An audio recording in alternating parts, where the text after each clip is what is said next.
You are live. I know, we're live. Of course we're live.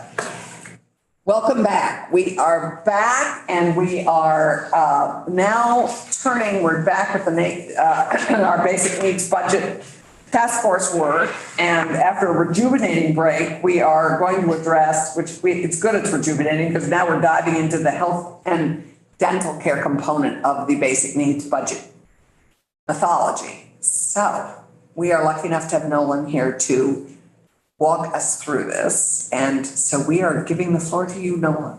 Great. For the record, Nolan Langwell, the Joint Fiscal Office. Did you say mythology or methodology? I meant methodology.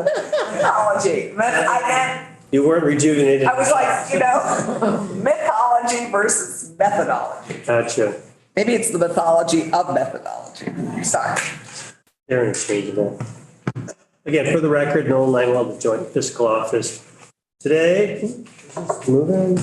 Oh no. There we go. All right, so I'm going to walk you through. I'm going to try not to get too weedy, but I'm going to get a little weedy because in healthcare, there's no other way to be. Sorry in advance. But if you have questions, just ask Sean. Right. So you and Sean are joined at the hip over there. Let's just say that I call him a lot with questions. If you have any exchange questions, you ask him. So I'm sort of laying out how I'm going to discuss this presentation. So I'm going to start with health insurance premiums out-of-pocket costs, and then we'll do dental insurance premiums out-of-pocket costs. And I try to define things along the way so that we're all baseline on the same page. So when I talk about out-of-pocket costs, I'm talking about spending for care that's not covered by insurance. That would be your deductibles, your co-pays, and your co-insurance. That's not premium. It's a separate thing. People often, when I testify, they get confused. So I say your premium is buying your out-of-pocket. That's one way to think about it. Yeah, Elizabeth. Is transportation ever included in the out-of-pocket expenditures? No. So that was going to be my question, which is that as healthcare becomes more or less and less solid in rural areas, costs are available, more tenuous. In rural areas, the cost of transportation to areas where there is healthcare is significant. And I'm wondering whether that should be something that we include and whether we can calculate any of that.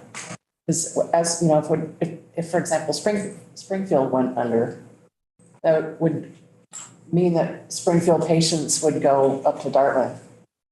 Or cross the river to Valley. Yeah. I mean, it may not mean that they travel that. That gets into a bigger question about access. Yeah. And I think that it's important indeed. And Medicaid actually captures transportation costs, but in the private insurance market, I think it's a bigger question that gets outside of like, what are your out-of-pocket costs? It's an important component. I don't know how you capture it because everybody's experience is different.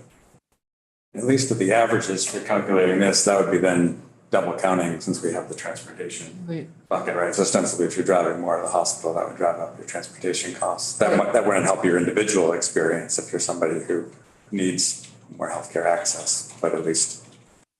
There's also no way to track it.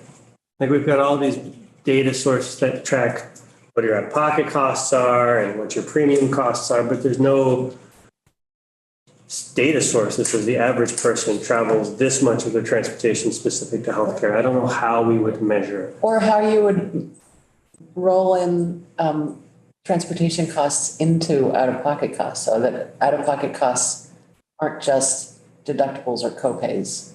So to the point of data, so I think you're raising a really important question, but in terms of data sources, VCures, which is, Doug mentioned a little bit, that's what we're using.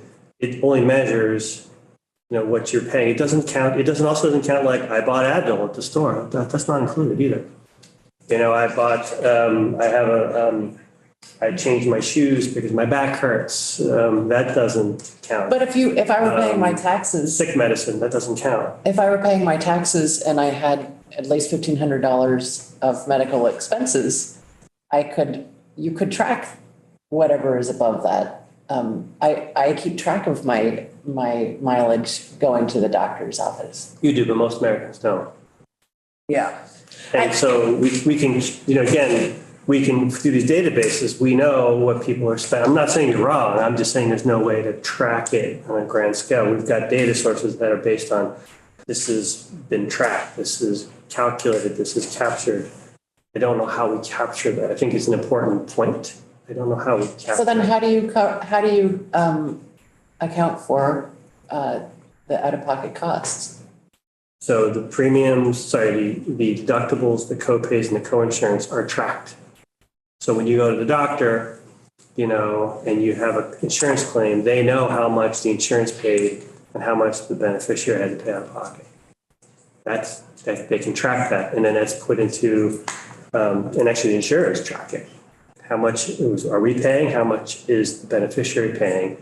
Then that's reported to the Green Mountain Care Board in the VCares database. So just to clarify, out-of-pocket costs, as far as you, Nolan, are concerned, are limited to spending for care not covered by insurance, limited to deductible co-pays and co-insurance. Yeah, So again, it's not,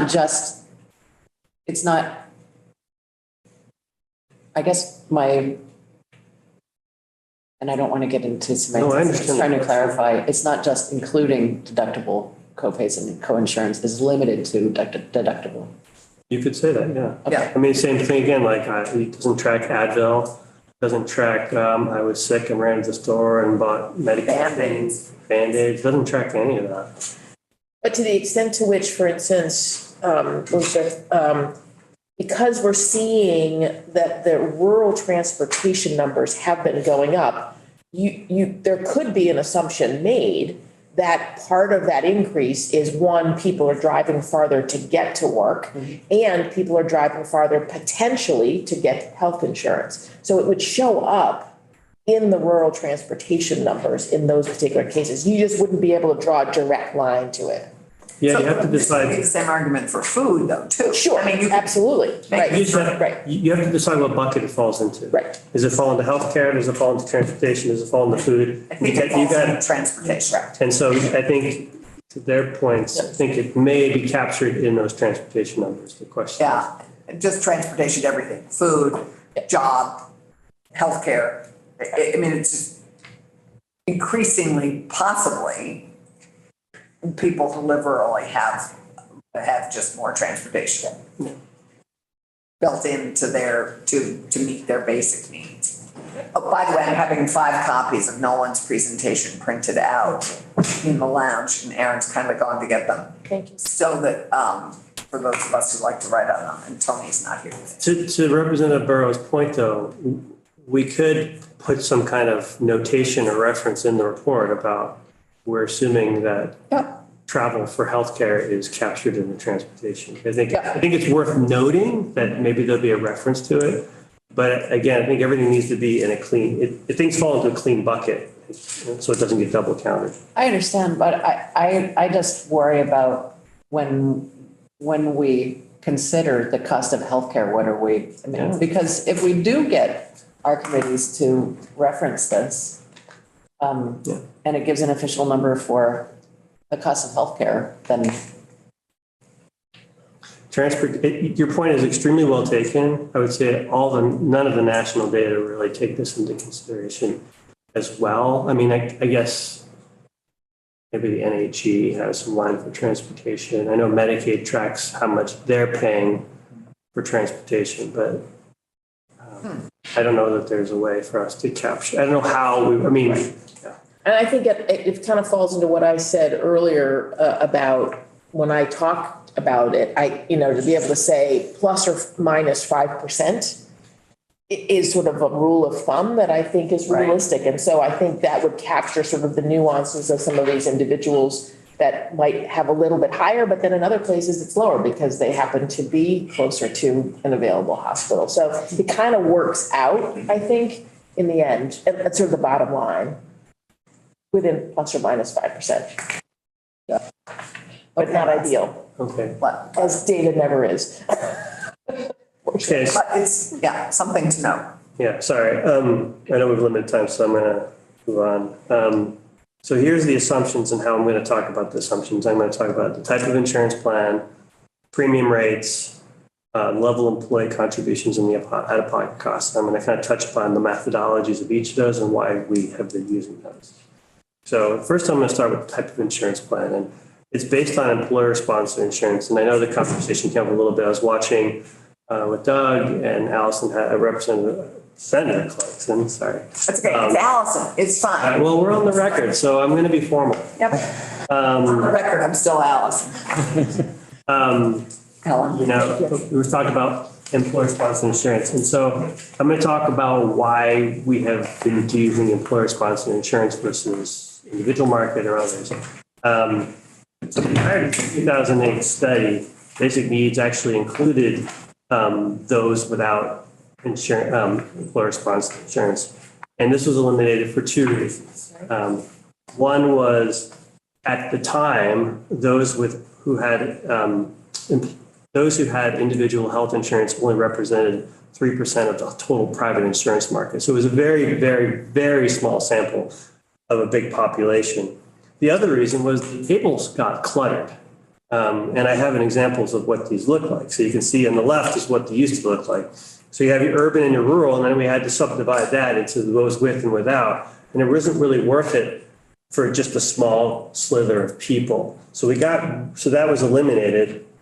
And we just, mostly partially because it was confusing and partially because it only represented a small part of the population. Mm-hmm. Today, to answer the question that you had was, yes, the number of folks with employer-sponsored insurance has increased. It's increased in Vermont? It is, the percentage has shifted, because you had asked, like. Yeah. Sorry, let me frame it. They shifted. I can't tell you if it's increased, I can tell you it's shifted. It went from 3%, now it's roughly 10%. And part of that was the Affordable Care Act. Right, so my assumption is correct, is that more people have migrated, that. Well, yes and no. So people have shifted, right? Our unemployment rate, our uninsured rate did go down. But,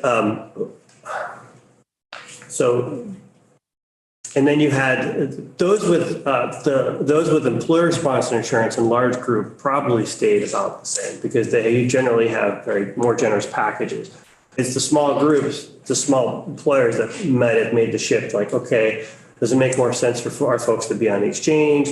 You also had Catamount Health, which was part of the factor. You had VHAP, and people, I joked around and said it was like shaking up the snow globe again and seeing where people have landed. It's hard to say where everything is because post-pandemic things have shifted. Right. We saw because of, not to get into the weeds, but because of redeterminations or elimination of redeterminations, basically is every year folks on Medicaid have to provide proof that they're still eligible. Since we stopped doing that, we have had our Medicaid population has shot up. And so we saw a shift from private to Medicaid. And now we're going to start seeing that shift back. How many of those go into small group? How many go? Right. Usually, I suspect it's that shift is probably more people in the individual market who are receiving subsidies. They might have been getting a subsidy and they shifted. Now they're on Medicaid and they shift back. Some of those folks, sure, probably were on Medicaid and then got jobs in larger companies and they might fall into the bigger bucket, but it's hard to know. So the answer is things are shifting. Right. But nonetheless, the folks who are on employer-sponsored insurance still make up the vast majority of the market. Wow. So yeah, it was 3% back then. It's still only 10% now. Yeah. ESI is over 40% of Vermonters have ESI, and 90% of those, they make up 90% of those with private insurance. And then most of those are in self-insured plans, and that's usually large companies. So the plans. ESI is still an assumption that has value as far as you. Yes, I think that to go back to the old way still, I don't think would be a good representation because yes, it's increased, but from 3% to 10% is still a smaller sliver of the population, and it would make the charts just more confusing again. So premiums, Doug stole my wind out of my sails. No, I'm just kidding. But yes, we use what's called the MEPS. It stands for the Medical Expenditure Panel Survey. And it's compiled by the Agency for Healthcare Research. This is a federal agency as part of the U.S. Department of Health and Human Services. There's usually a 2-year lag. There's always a lag with data, large data sets. Same with the expenditure analysis that we use here, because it takes time for everything to sort of be calculated. And then we just use a projected growth forward. Usually I just look at a sliver of time and see how MEPS has grown over that particular time and use that. And I'll often compare it to several others as a benchmark and say, okay, well, that's done. That sounds good. And so I'm just talking generally because that's how I've done it every couple of years. So we use the Medical Expenditure Panel Survey. The pro of it is that it's a large database. They break it out by state. The con of it is that for Vermont, it generally is a smaller sample size. So it's often, the larger the sample size, the more valid something is. The smaller the sample size, the less valid it is. So what I've done is I've compared the MEPS to other benchmarks to say, well, how does the MEPS hold up? And so what I did here was I looked at, so nationwide, the average actuarial value for employer-sponsored insurance plan was 85%, which means, so actuarial value, again, this is just a reminder, is basically the percentage of the total average for covered benefits that a plan will cover. So for instance, if a plan has an actuarial value of 85%, that means on average across their whole book of business, the beneficiary is responsible for 15% and the insurance company will pay 85%. So the higher the actuarial value, the lower the out-of-pocket exposure, the more expensive the premium. So assuming that it's a gold plan, you're basically buying more, you're more money, the higher your premium, the lower your risk.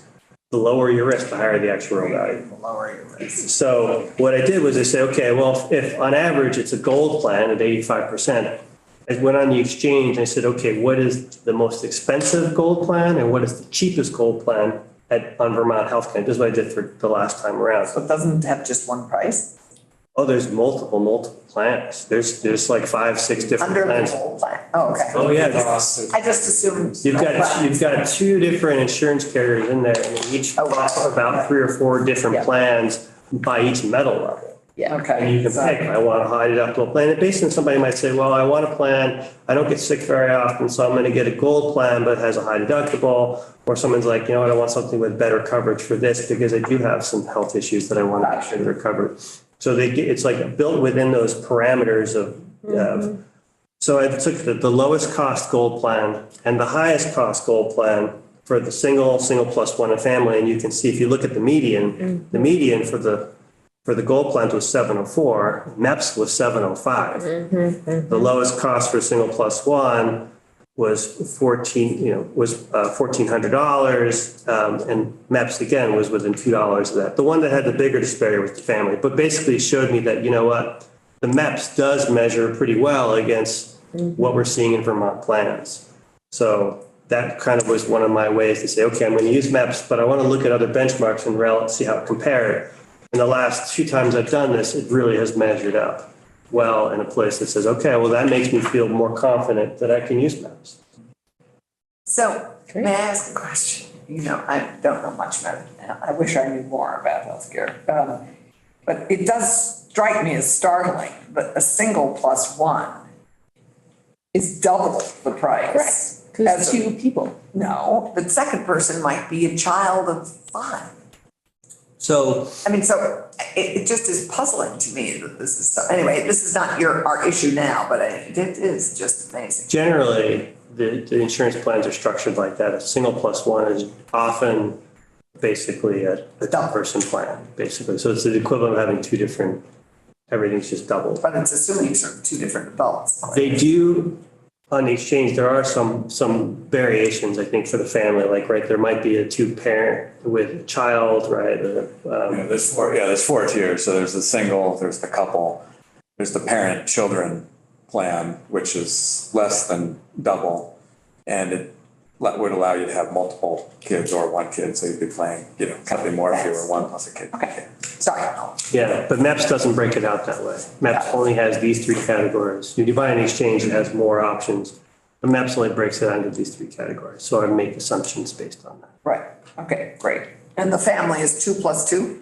No. 2 adults, 2 kids? No, because you can have families. So if you have 2 adults and 1 child, or if you have 2 adults and 7 kids, generally the premium is going to be the same.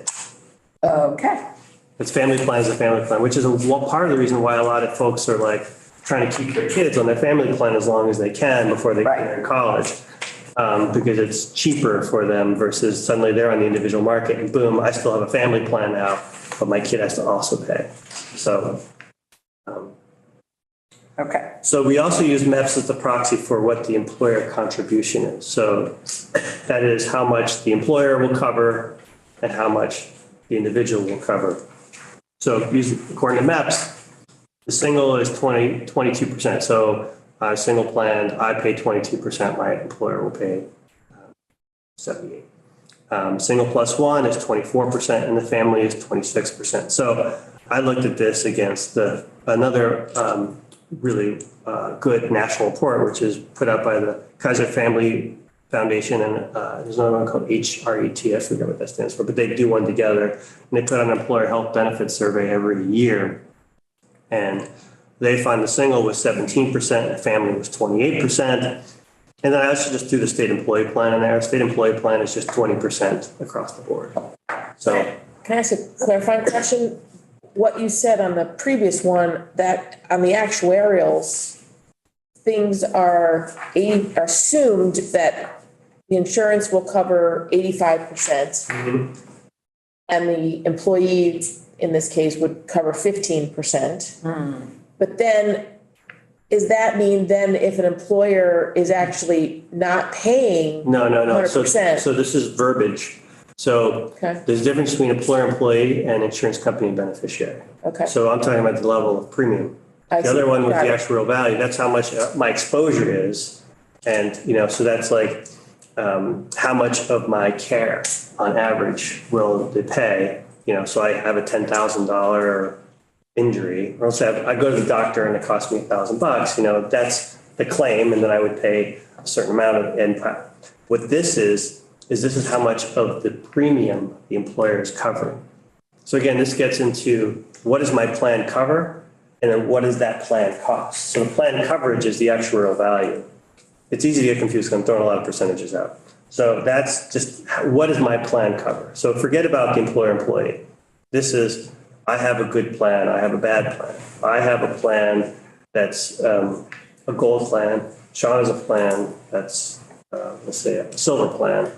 I go to the doctor, my out-of-pocket costs are going to be lower because I have a better plan. But my plan costs $400 a month. His plan costs $300 a month because I have a better plan than he does, but it's going to cost me more. Now we're going into how much is my employer covering of that plan? Got it. My employer is going to cover 20% of my plan. no matter what it costs. Yes, the premium. So Right, no, I got we it. pay 20% of my 400 and his employer might pay 20% of his 300. So that's the difference. Got So it's the premium versus the coverage. Right, okay. I know I'm throwing a lot Together of. back to your first slide, the out-of-pocket and the premium, but it's together, you and your employer are buying the plan, you're paying the insurance company to pay on average 85% Yes. of your costs, and you're paying 15% of the out-of-pocket costs on average with that gold plan when you and your.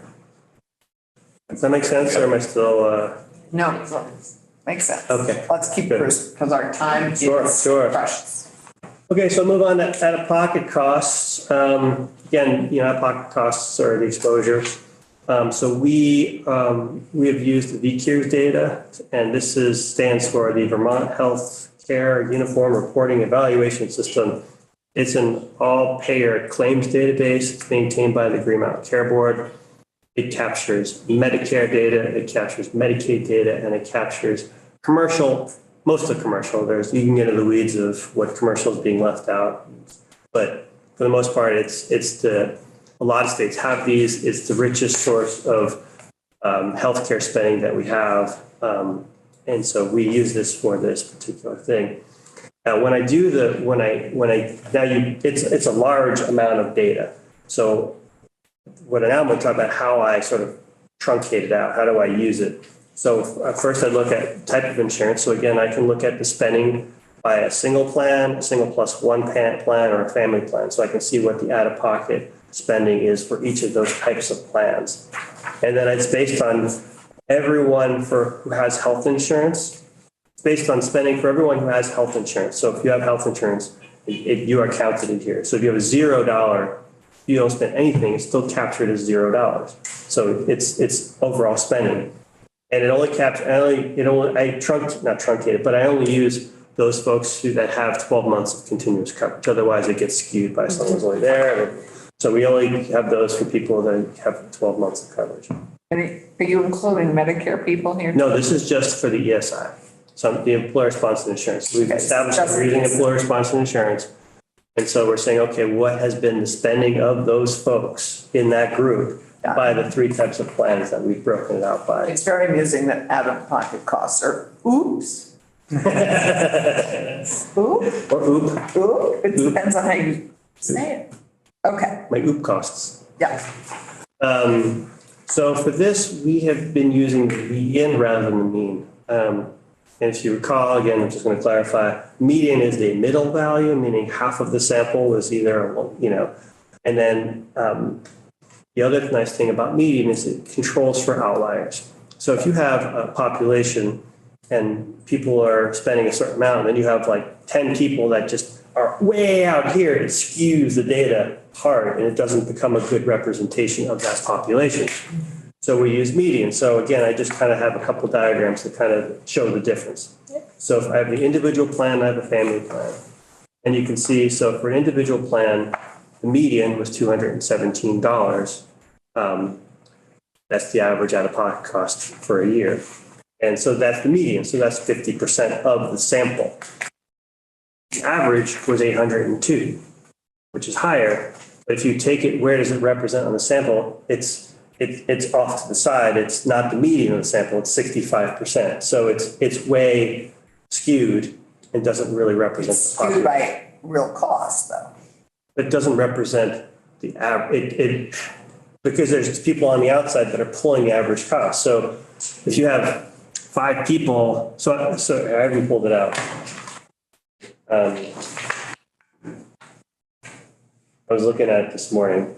So there are 9 people that have, from this particular sample, of 54,000 people, there were 9 people that had claims of over $10,000. So that skews it. There was 15,000 people that had 0. Yeah. Right? So That's why Doug always says use the median. Yeah. Oh, no, I got it. yeah. So this was again to sort of help visualize why we choose median over mean. Yeah, no, helpful. Okay. I have this side note in here. This has been complicating things a little bit. So you have HSAs and HRAs, health savings accounts and health reimbursement accounts. These are basically accounts that, and I don't want to get into the weeds of what they are, but basically what a lot of employers have been doing is they've been basically buying higher deductible plans and then doing HRAs or HSAs. Mm-hmm. And so it might look like employers are buying cheaper plans, but then they're offsetting those potential costs by putting more money to cover out-of-pocket costs. So in the end, it might cost the employer the same amount. The problem is that when they do the HSA, HRA, that money now goes into the out-of-pocket bucket and doesn't get captured. So when we look at out-of-pocket costs and you see what those averages are, we don't know how much of those are actually real out-of-pocket costs and how much of those the employer actually covered. Right. Excuse me. Any idea what percent of employers use HSA? That's the problem is someone may know, but we don't. And so we can't look at the VCARES and say, oh, well, that was HSA, HRA, and that came out of the person's pocket. What we know is over the years, I used to talk to different organizations. I remember I talked to the league back in the day when they were still doing the health insurance. And over like a 3-year period, it went from like a small percentage of the towns that were using it to a large percentage of towns that were using it. And the same for other employers. I know the city of Montpelier was started to do that years ago. So I think that more and more small employers are considering that or using that as an option. I couldn't tell you what percentage of it is, but it's definitely small employers, more on small employer side.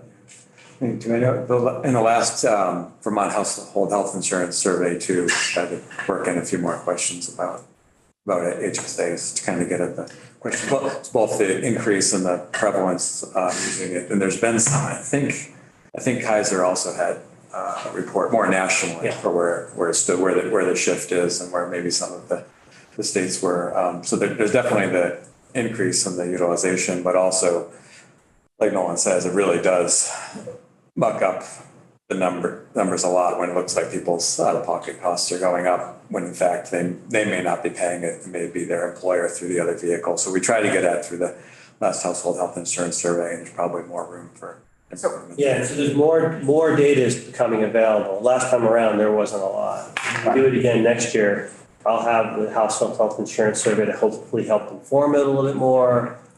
Same with Kaiser, but then may have to make some assumptions about how much of that is covered by the employer and employee, and I don't know that I want to do that outside this group. So I'm just curious, HSAs and HRAs are saving employers a lot of money they wouldn't be shifting to them.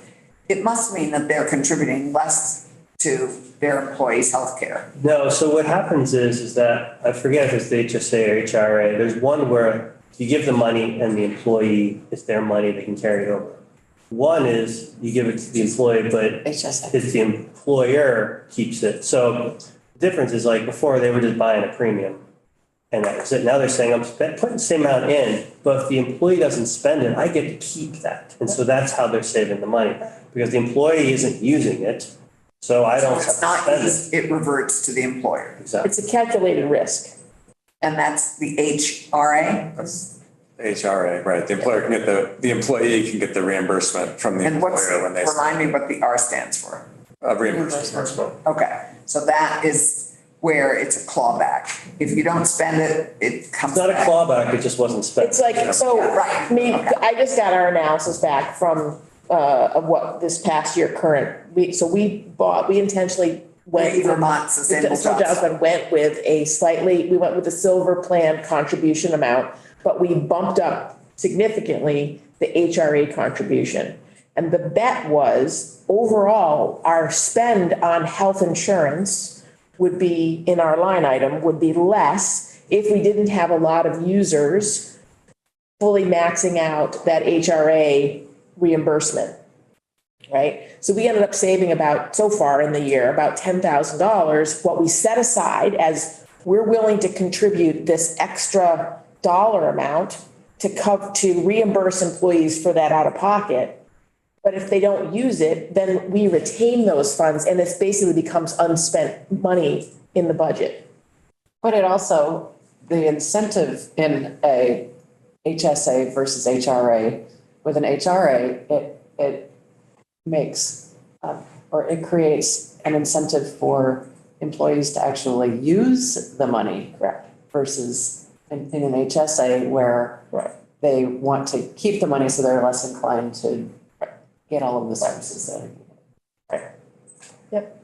So anyway, I don't want to go down this rabbit hole. No, let's keep going. Sorry, I didn't mean. But I wanted to flag it that it's becoming more and more of a concern that is like, I don't know, we don't really know how to account for, but it may have some impact on future out-of-pocket cost calculations. So it's more of a flag. So just to rehash the summary, we talked about type of insurance plan, we're using ESI, premium rates, we're using MEPS, for level of employee contribution, we're using MEPS, and for the out-of-pocket costs, we're using DCARES. Dental, so I'll talk about again, premiums, out-of-pocket contributions, and out-of-pocket costs. So for dental, approximately half of dentate adults aged 18 to 64 have dental insurance. So dentate are those who have not yet lost all their permanent and natural teeth. Never heard of that term, sorry. Yeah, It's a dentate adult. it was new to me too. Scrabble points to be used. Right. I put it in there so I'd look smart, okay? The smarter I look, the more likely, no. So the vast majority of those with dental insurance have it through ESI. There's very few people that just buy it on their own. Northeast Delta Dental has significant market share in Vermont. They have 224 lives, and that was as of last. I can't even name another dental Exactly. insurer. Oh, we don't use that anymore. We use, Cigna. Well, it is appalling that dental care is considered separate from healthcare. It should be dental, eye and ear, all should be part of healthcare. What are we doing about that? Oh, that's another conversation. That's your job, Oh, is that actually, not mine. can we can, So actually, to your point, the plans that are sold on Vermont Health Connect do include pediatric dental. So it's starting to move in that direction a little bit. But anyway, given Delta Dental's vast market share, we use them as our proxy, and we use the most popular Delta Dental plan. So every year when I go to do this, or every 2 years when I go to do this, I call up Delta Dental, and they send me their whole sheet, and they tell me which one's the most popular, and tell me what they cover. They also actually, they don't give me this. So we know what so I have a premium. I use the most popular Delta Dental plan. But what I have not been able to find out is what the employer contribution to the premium is. And when I asked Delta Dental, they're like, it's all over the board. Some do 50%, some do 100%. When I've talked to other businesses, again, it's all over the board. It's anecdotal, and there's no national. There used to be years and years ago, I had found a MEPS from when I started doing this. It was about 5 years old. Now it's about 20 years old. But so these are the assumptions that I've been using, but it's based on anecdotal and old types of data. I don't have a good proxy. This is what I've been using. If anyone has a better option, I can go ahead and use it. But this is just the employer share. So this is what I've been using. I don't have a better option for one way or the other. so, okay, well, another subject at some point, I would love to put in a pin in who determines, because I know we had 80% and 20%. And then we had those different percents. I mean, but those are. The employer determines what they want to give. Right, here they are on page, whatever it is.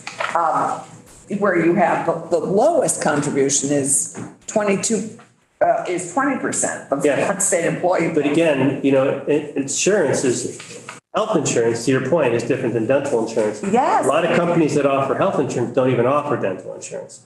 So the ones that do may have a different say, okay, well, we'll offer 20 on this, but only 50% on this. I don't remember what the state employee plan is. I think it's 100%, is it? They reference. Okay. So the state employees get 100% of their dental insurance covered? Employee costs. For the premiums are also lower. I was going to say their premiums are quite a bit lower. Yeah, you'll see. Which is good. You'll see in my last slide what I'm calculating for a monthly premium. Dental premiums are a lot lower. Yeah.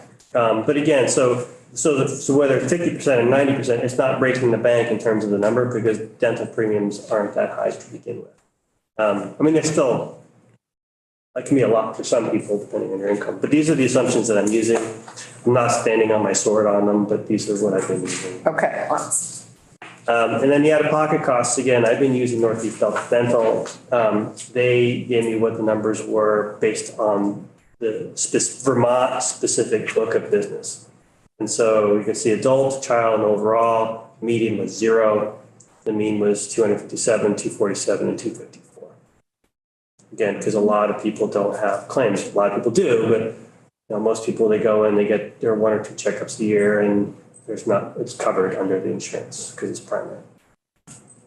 So to summarize this part, we use Northeast Delta Dental for the premiums. The level of employee contribution is just sort of anecdotal. And out-of-pocket costs, we use Northeast Delta Dental. And so you can see here, this is what from the 2022, this is how we calculated each of those. You can see like the total for a dental insurance premium is $44 on average a month. What's the data lag? So it's 2020 data? So Dorothy's Delta Dental was pretty up to date. Because I just called them and said, this is what it was last year. Yeah. And these are the plans. Yeah. For the other data, the lag is 2 years and I project it forward though. Okay. So it should be 2022, should be 2022 estimated. Got it. Yeah. So given this, what you just walked us through, this is basically how you've been doing it. Is there anything that you would recommend we consider for changes in the methodology or anything related to the That report? is the question. At this time, no. When I have had those, that's when we've had to go to JFC and say, well, this is what we want to change. So I'd say I think we've made the changes up to date based on what we think is the best. I'm trying to think the best way we can think of doing it based on the information that we have. And what would you estimate number of hours it takes you to do the 7 family sizes, to do this piece of that one line of the budgets for Patrick? Is it like a full week of data crunching? Is it a day? Is it a?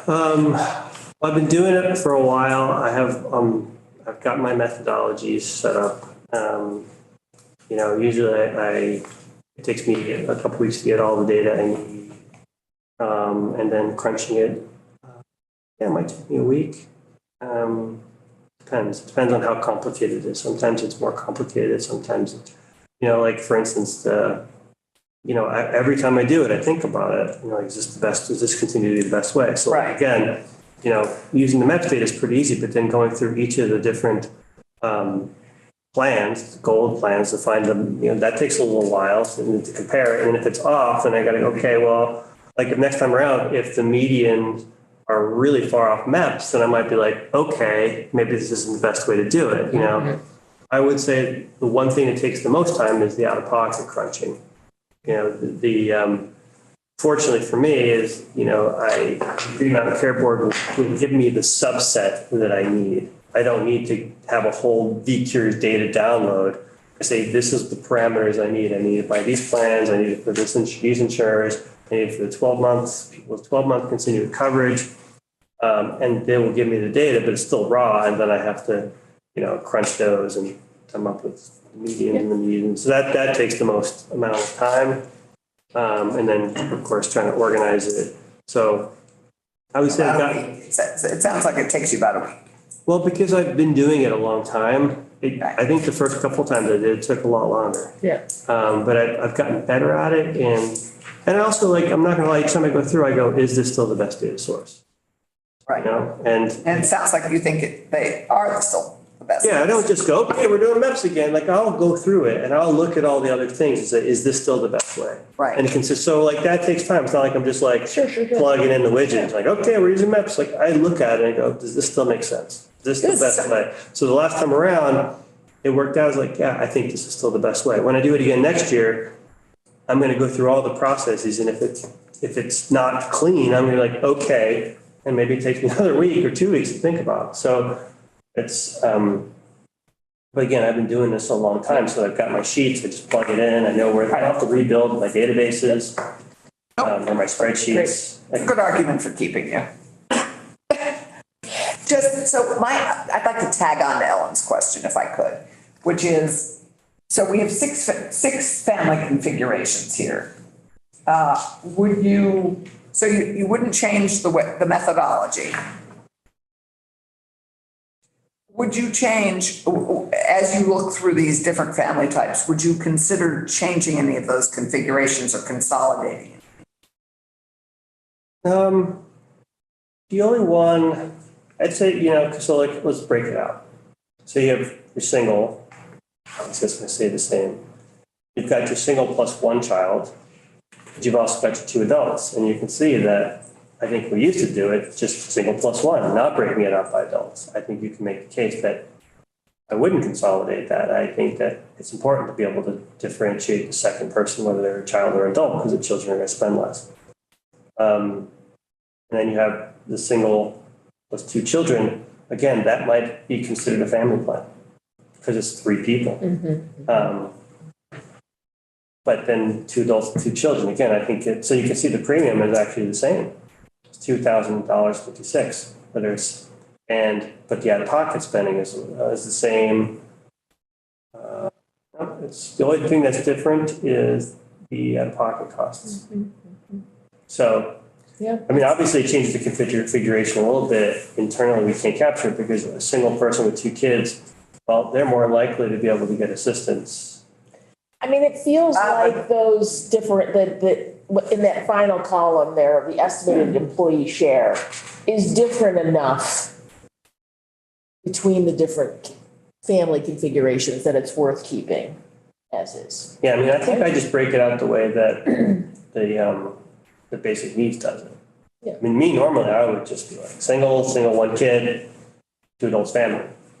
So the single plus 2 kids isn't the way that we think about things in healthcare, because that would be a family plan. I only break it out like that because basic needs budget breaks it out that way. So I won't make a case one way or another because it doesn't affect me or how I do the calculations, but it affects them. So I don't feel like I can really weigh in on that. So the single 2 kids having a higher premium than single 1 kid, is that how, that's the way MEPS has it? Is that the way the Vermont Large Group? No, Because the small group in the exchange, it would be the same. I think how did I do that? Single plus 1 kid, 2 adults. That's a good question. I don't recall how I did it. Because MEPS doesn't break it out. Or does it? But it's the same, single plus 1 kid and 2 adults. Yeah, the premium is the same in the small group market at least. Yeah. I don't recall. Oh, no, the employer share is the same. There isn't anything about because of Dr. Dinosaur having a much higher income threshold, does that fit into there with the kid? It's true at this level, right at that $35,000 level, the kids would always be on Dr. Dinosaur. So, I can't recall why that would be different. so, Sorry. Good question. yeah, this is, and this actually goes at also one of the concerns I have, which is, as we look at what we need to learn to live in Vermont, what a basic need is. We should should we even be thinking about Dr. Dinosaur integration? Because then again, you're assuming a revenue support instead of looking at the pure cost, which is and healthcare is one of the biggest ways we embed support here, because if you're on the exchange, you're getting support from the state. I guess I'm probably sure I already know this, sorry for the basic question, but when we talk about the livable wage, is that that's the gross wage? That's before they? No, it's the net because the tax implications are taken out. Exactly. But it also includes credits that would be for that family's configuration. Right, and then the objective is to come up with a wage that would mean that no one needed assistance. Right. So, but I guess the tricky thing about that is if you're looking at the net and taking out the taxes they pay, but then you're not paying the services we get as benefits of taxpayers, almost thinking like the recent childcare proposal, right? So if you take out the payroll tax, so you're taking the net, so you're not, in this case, you wouldn't be counting what we pay out to support childcare, or you are counting what we take out to support childcare, but you're not counting the benefit people get for childcare, because we want to calculate what it would be if they pay for childcare without any benefit. So longitudinally, it looked like we are worse off relative to the basic needs budget because we're taxing people more, but we're not counting the benefit that families get. Well, it would be an interesting, from a pointing out how much we as taxpayers are subsidizing low-wage employers. It would be an interesting exercise to simply Yes. run it without any credits and any public assistance. That's Not to necessarily change the report structure, because there is a value to having it longitudinally, similar. But just as a point of reference, to say what is the credits and the additional public benefit support that are built into that tax calculation bottom part. What is the dollar an hour value of that? We need to know If it that. didn't exist, would mean that the pure wage would be, correct. significantly higher. Because if we're trying to get at, if that's our objective, is to find out what is the minimum amount you need to earn to stand on your own feet without public assistance, we need to know that. Because we need to know what the state is subsidizing every individual under a certain wage or at a certain wage. Which is why in the very, very original, before the JFO took it over, the original reason why we had the with employer assisted and without was to be able to make that point, because there were so many employers that were not paying health insurance, especially for lower income workers.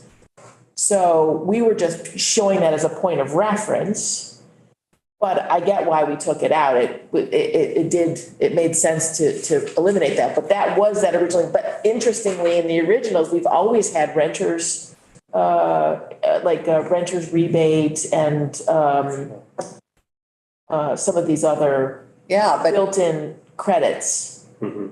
Yeah, but that's not. Not TANF. It does never include the TANF piece, but it was credits. Right. But those are federal credits too. We're not including the state, or no, we are Correct. including the Yes, state correct. credits here. Yes, we are. The way that when I would, again, back in the old days, when I would talk with employers, it would be, I would typically say something like, if you don't provide health insurance, then your wage, what you should be paying should be some number of dollars higher. Yes. And people would get that without having to do a big, huge calculation on it. They just intuitively understood that. Right. Because, again, the sticker shock, at that time, the minimum wage was $5.75. And we were coming in with a single person livable wage at more like $8.59. That was, politically, that was a big sticker shock. What gets even more confusing is the reason we took it at the individual is because several years ago, we were trying to calculate, if you did individual, how would you capture exchange subsidies? And we even enlisted Deb Brighton to help us think it through. And it was really complicated because everybody's got something different and based on their income, but you can't do their income until you know what their premium is, but you can't do the premium until you know their income. It was the It's a little cyclical catch-22. thinking. And plus employers are also now getting taxed on the number of people who they employ that do not offer health insurance or have folks on Medicaid exchange. So they're paying something to help offset those costs for the folks to be subsidized. There's mud. Well, I mean, this is one of the challenges, is we have insidiously embedded a ton of public assistance that is hard to figure, anyway. And we sort of, it's just frustrating. But they're real. I mean, Anyway. So I just had a thought about a conversation that something that was brought up at the beginning, right? The decision whether or not to, how do you, an employer isn't going to pay you more because you decide to have children. Right. And from a philosophical perspective, in this study and report, should there be some recognition, right? So you could do, and I think the childcare one is going to be the hardest nut to crack, I think, because, as we were talking about before, right? The income level is so high of where you get benefit, where you get some sort of assistance to pay for your childcare costs, right? 575% of Right. your poverty level. If we're, the basic needs budget is not going to be what, or I'm assuming, we don't want the basic needs budget to be 575% of the federal poverty level is the minimum amount that people need to make to be in Vermont, unless you think that the child, it's gonna come down to that childcare question. So I think on some level, the sort of philosophical question is like, when you go down the having the kid road, does the role of, recognition of public assistance because somebody has had a kid or has children in their home then have a different role in this?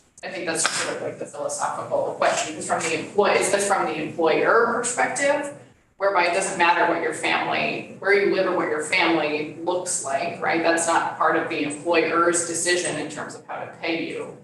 But from real person, I have a family or I have this sort of living situation that does drive how much money I need. And then where does government subsidy sort of fit between those two things? Right. No, I think this is a good point. However, the employer does take into account, as we were discussing earlier, with healthcare, Yes. they do take into account your family configuration.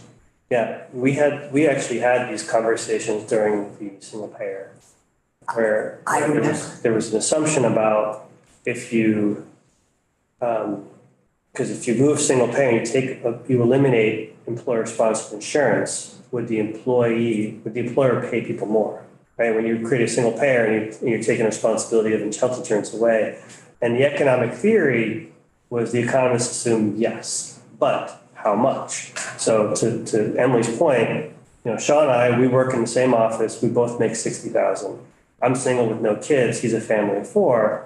We're both making 60, but they're paying $15,000 a year for my health insurance and 30 for his. In that world, does that mean I get a $15,000 raise, but he gets a $30,000 raise? So there's the economic benefit of you're getting a value, but it's not cash. It's a very philosophical thing, and the answer is probably not. You're going to get something, but not. And it's a fun philosophical question. Then longitudinally, how do you compensate for the fact that he'll be taken care of in his old age and you won't? Because without those kids to love it and I'll be on old age. all the system will take care of me. Yeah, But- I know, it's just this circus. Yeah, but to throw the other monkey wrench, and that's not consistent across the board, that's the employer's decision. There are plenty of employers who only contribute to the employee's plan or offer the rest, and that's where the whole employee glitch and other rabbit holes don't go down. But bottom line being, the employers make those decisions employer by employer, whether to contribute to a family plan only to the employee plan. And given the labor market, the employee is making a decision about whether to stay. Yeah. So I think we are at a point where we are almost at time. Nolan and Patrick, Emily, and Doug, thank you for a very stimulating and thought-provoking meeting. This is great. And I guess I would open us up to discussion about what do we want to cover at our next meeting. We know when our next meeting is. We can remind ourselves. It is, but what? October 5th. October 5th, Ward's birthday. Ooh, yes. Well, I think, Madam Chair, that the next meeting, we need to get through the other line items. Yes. Right, Doug has provided some Doug has- context, but I think it would be, similar to what Nolan did. It's Patrick coming in to say, this is how I do this. Do I recommend a change or not? Okay, right. And we have gone through healthcare in detail. That's it. And then the other 3 that make up the 80%. Right. Of our housing, transportation, which, are everything changes, and Food. food. So do we want to go through those 3 and then the others? And then so go through those in more depth? Yeah, so I guess if I What are could your just thoughts? offer a couple of thoughts. There are gonna be some of those, so not every category is as complicated as some. Right. That's just a fact. So there are gonna be some of these other large line items where the calculations that are done are much less time intensive and much easier to explain. So there's really just not as much material to cover on them. That would be fine. So, I mean, I think that, But housing and food will take a little time, and transportation. so actually amongst those, I would say transportation might actually end up taking the most amount of Yeah, time. I think so. Food is actually gonna be relatively straightforward. Okay. To talk about. So I Maybe we think should have that it won't be a problem to hit, Okay. several of these large categories. And So- one thing I might offer, which, Chair and I have spoken about, is there are some small, dollar figure and simple calculation components, that JFO is comfortable with and could provide sort of, I don't know if memo is the right term, but, a week in advance of the next meeting, cycle is not with a basic explanation of how it's done and why we feel comfortable with it. So that's just a way to be. Yeah, I think that makes Insurance, rental insurance, those types of categories. But ones that I just think that we should cover, in person here would be the food, would be housing, would be transportation, would be childcare. And a couple of items that, the auditor called out specifically in his memo, which we could also talk about specifically, would be the telecommunications question. Yeah. The clothing and, household expenses. Yep. So, I mean, I think what I would maybe propose is that we're gonna work on pulling our materials together for this. And we'll scope out what we think we have time for. Okay, I and we'll think work that on we'll be our able to- budgeting our time. That's, that part we can. I do think that we'll be able to knock out most of these in one meeting. Great. Then we have that, I guess it'll be the fourth meeting for any spillover. And at that point, in that fourth meeting, hopefully we are able to start reviewing some of those conversations and decision points that we make along the way. So then at that fifth meeting, Emily and I can actually come in and show you the report and you can decide if you're Yes. happy with it. Right. So I do think, especially if, JFO will probably be maybe your only witness at the next meeting. We can really work to make sure that we're budgeting our time and the materials so that we can get through these important discussions. And then from our earlier conversation with Patrick and this, and what Doug said about the age and income, is there any pieces that are possible, given that we sort of left it hanging about whether or not to seek some outside support and the Right. funding that you have available and sort of on the family demographic configuration stuff? Do you want to think about that and then communicate with us? Yep. Or call in the next few days and see what you might want to employ to.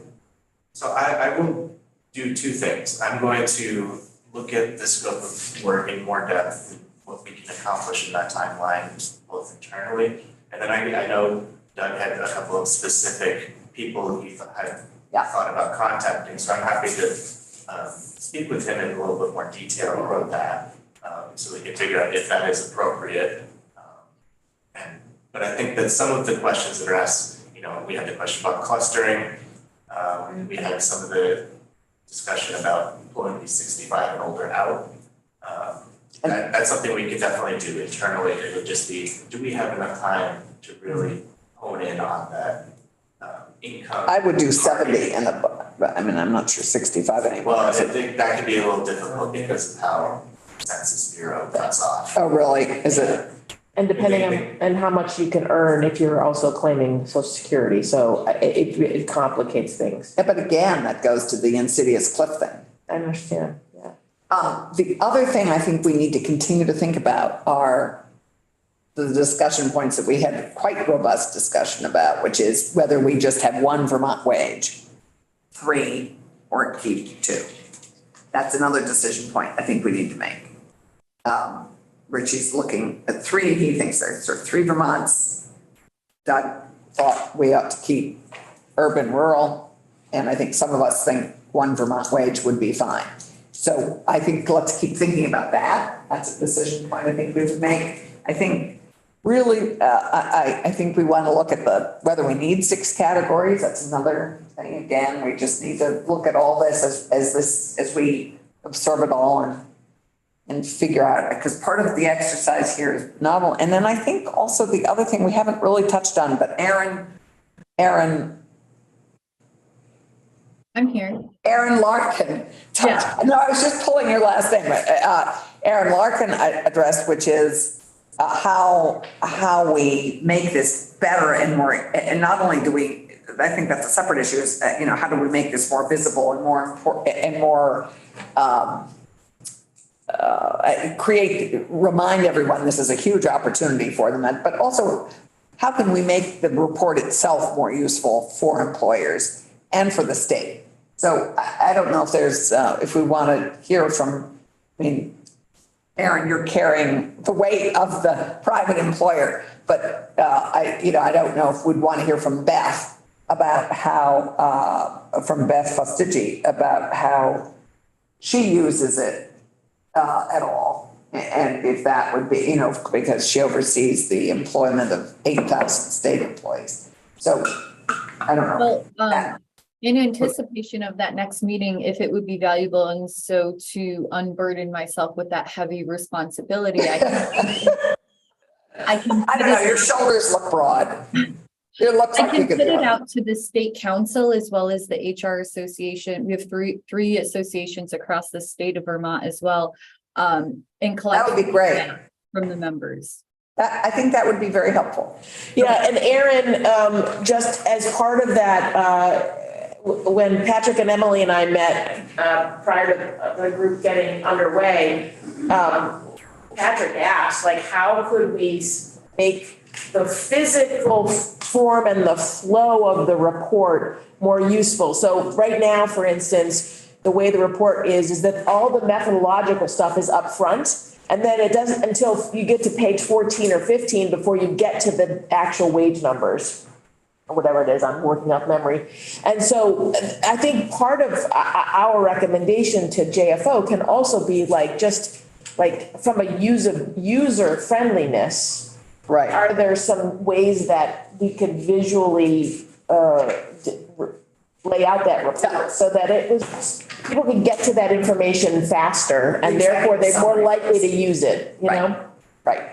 Yeah. Is there also for the housing, when we talk about that next week, why, is there any talk about home ownership and why we're using rental wages, or is it more or less the same over the course of a lifetime except for equity that you build? Well, that's a big exception. I mean, we can talk about it next week, but I'm very curious because I think, don't we have more homeowners than we have renters? Yes, but it's 78. There's a very good reason.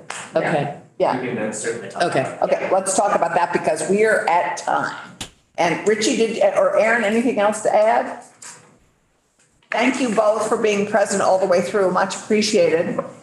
And we will shall see each other next in the wild and woolly month of October. Ooh. October 5th at 1:30, I think we re-meet. Yep, is that right? 1:30 to 4:30? Is that the meeting that's in the different? One of the meetings is not in this room, it's in room 9. Oh, it's okay. We have a lot of rooms in this building. I had a dream about the Halloween meeting, and I had a dream about what costume I was going to wear. Oh, I did, and I can't remember what it was, but it was like a stress dream of what my costume was going to be. so I would boldly propose